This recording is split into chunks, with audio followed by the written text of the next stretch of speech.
আমেরিকার লস অ্যাঞ্জেলসে এক সপ্তাহ পর আবারও বেড়েছে দাবানলের তীব্রতা। বুধবার ক্রমাগত শক্তিশালী ও শুষ্ক ঝড়ো বাতাসের মুখোমুখি হয়েছেন অগ্নি নির্বাপন কর্মীরা। ঝড়ো বাতাসে সেখানকার দুটি বড় দাবানল ছড়িয়ে পড়েছে। ইতিহাসের সবচেয়ে ভয়াবহ দুর্যোগে পুরোপুরি বিধ্বস্ত হয়ে গেছে লস অ্যাঞ্জেলস। কর্মকর্তারা স্থানীয় বাসিন্দাদের সতর্ক থাকতে এবং যে কোনো সময় নোটিশ দেওয়ার সঙ্গে সঙ্গে এলাকা ছাড়ার জন্য প্রস্তুত থাকতে বলেছেন। কর্তৃপক্ষ জানিয়েছে দাবানলের আগুন এরই মধ্যে ওয়াশিংটন ডিসির আয়তনের সমান এলাকা গ্রাস করে ফেলেছে। প্রায় ৬৫ লাখ মানুষ গুরুতর হুমকির মুখে আছেন। এ পর্যন্ত ২৫ জনের মৃত্যু হয়েছে। সাম্প্রতিক এক সংবাদ সম্মেলনে লস অ্যাঞ্জেলসের কাউন্টির সুপারভাইজার লিন্ডসে হোরভাত বলেন, আমরা আজকে বিশেষভাবে বিপজ্জনক পরিস্থিতির কথা পুনরাবৃত্তি করতে চাই। এখনই তৈরি হন এবং এলাকা ছাড়ার প্রস্তুতি নিন। কাউন্টি শেরিফ রবার্ট লুনা বলেন, আগুনে ১২,০০০-এর বেশি বাড়ি এবং অন্যান্য অবকাঠামো ক্ষতিগ্রস্ত কিংবা ধ্বংস হয়ে গেছে। ২ লাখের বেশি মানুষ ঘর ছাড়তে বাধ্য হয়েছেন। ৮২,৪০০ মানুষ এলাকা খালি করার নির্দেশের আওতায় আছেন। এছাড়া আরো ৯০,৪০০ মানুষকে এলাকা খালি করার সতর্কতা দেওয়া হয়েছে। লস অ্যাঞ্জেলেসের পশ্চিমে পেলিসাইডসের আগুনে ২৩,৭১৩ একর এলাকা পুড়ে ছাই হয়ে গেছে। ওই দাবানলের আগুন ১৯% নিয়ন্ত্রণে এসেছে। অন্যদিকে ইটিনের আগুনে ১৪,১১৭ একর এলাকা পড়েছে। সেখানে ৪৫% আগুন নিয়ন্ত্রণে এসেছে। ক্যালিফোর্নিয়ার ফায়ার সার্ভিসের দেওয়া তথ্য অনুযায়ী লস অ্যাঞ্জেলেসের পূর্বে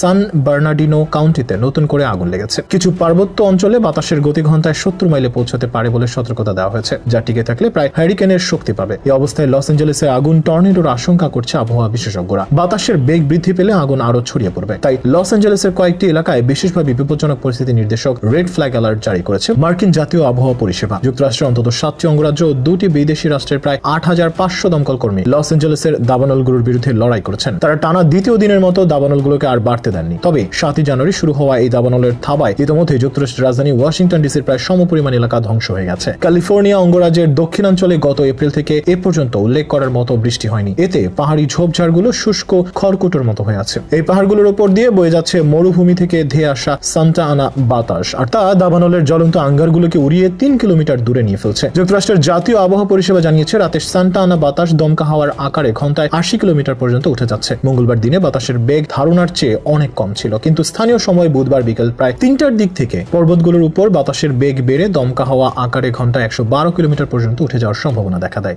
UCL এর একটি বিশ্লেষণে বলা হয়েছে, এই দাবানলগুলো বর্তমানে বিশ্বের জলবায়ু পরিবর্তনের প্রভাবে আরো বড় এবং গরম হয়ে উঠেছে, যেখানে গ্রিনহাউস গ্যাস দূষণ একটি বড় ভূমিকা রেখেছে। দাবানল প্রতিরোধ এবং নিয়ন্ত্রণে স্থানীয় এবং আন্তর্জাতিক সাহায্যের প্রয়োজন ক্রমশ বাড়ছে এবং এর সঙ্গে জড়িত প্রতিটি জীবন ও সম্পত্তি রক্ষার লড়াই এখন আরো কঠিন হয়ে উঠেছে। আবহাওয়া বিশেষজ্ঞরা বলছেন, বর্তমান পরিস্থিতিতে দাবানল দুর্গত এলাকাগুলো টর্নেডোর ঝুঁকিতে রয়েছে। এটি বিরল হলেও এমন এক বিপজ্জনক অবস্থা যেখানে দাবানল তার নিজস্ব আবহাওয়া তৈরি করে থাকে। আগুন নেভানোর কাজে নতুন সমস্যা হিসেবে দেখা দিয়েছে পানি, কারণ গত কয়েক মাস ধরে ক্যালিফোর্নিয়ায় তেমন কোনো বৃষ্টি হয়নি। ফলে প্যাসিফিক প্যালিসাইডস এলাকার কিছু হাইড্রেন্ট শুকিয়ে গেছে। শহুরে অল্প পানি সরবরাহ ব্যবস্থা দিয়ে দাবানল নেভাতে গিয়ে সমস্যায় পড়েছেন তারা। এ রাজ্যের বন ও অগ্নি সুরক্ষা বিভাগ ক্যাল ফায়ার নামে পরিচিত। প্রতি বছর আগুন প্রতিরোধ ও মোকাবেলায় $৪ বিলিয়ন ব্যয় করে এই বিভাগ। গত এক দশকে বড় পরিমাণ অর্থ দিয়ে গড়ে তোলা হয়েছে ১২,০০০ কর্মীর বিশাল বাহিনী। এমনকি একটি বিমান বাহিনীও আছে তাদের। এরকম বিমান বাহিনী অনেক দেশের বিমান বাহিনীর চেয়েও বড়। দাবানল প্রতিরোধে ক্যালিফোর্নিয়া শত শত সেন্সর দিয়ে তাপমাত্রা আর্দ্রতা পর্যবেক্ষণ করা হয়। ক্যামেরাগুলো পাহাড়ের চূড়া থেকে নজরদারি করে এবং স্যাটেলাইট থেকে ডেটা সংগ্রহ করে। এরপর তথ্যগুলো সুপার কম্পিউটারের বিশ্লেষণ করে